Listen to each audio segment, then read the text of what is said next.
আগের পার্টে তো বললাম আমরা বেনারস এসেছি কলেজ ট্রিপে।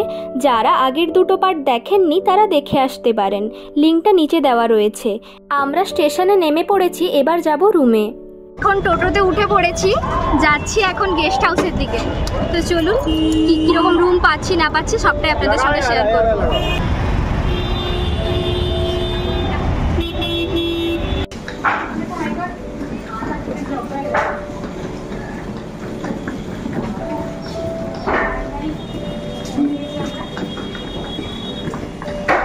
তো এখন যাচ্ছি অটো থেকে নেমে এই গলির ভেতর দিয়ে। বেনারসের গলিগুলো খুব সুন্দর, তাই না? আপনারাও যদি এসে থাকেন তাহলে কমেন্টে জানাবেন।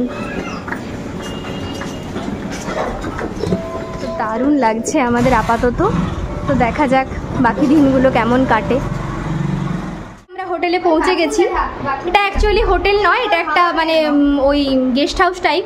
এটা আমাদের আগে থেকেই বুক ছিল। হ্যাঁ, অবশ্যই আপনাদের রুম ট্যুরটা দেবো। হ্যালো গাইস, হ্যাঁ, তো আমরা এখন ফ্রেশ হই, এনজয় করি, তারপরে বাকিটা দেখছি। এ ভগবান, মেরে দিল।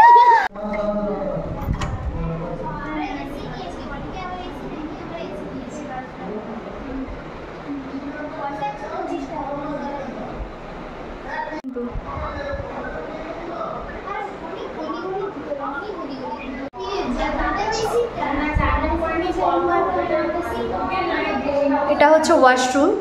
তো ওয়াশরুমটাও বেশ পরিষ্কার, বেশ ভালোই রুম। আমাদের তো বেশ ভালো লেগেছে, আমরা এক্সপেক্টই করিনি এতটা ভালো রুম পাবো। তো বেশ ভালোই। তো ফ্রেশ হয়ে দেখতেই পাচ্ছেন চলে এসেছি লাঞ্চ করতে। লাঞ্চে ছিল ভাত, ডাল, আলু ভাজা, বাঁধাকপির তরকারি আর আলু দিয়ে মাছের ঝোল, আর শেষ পাতে ছিল চাটনি।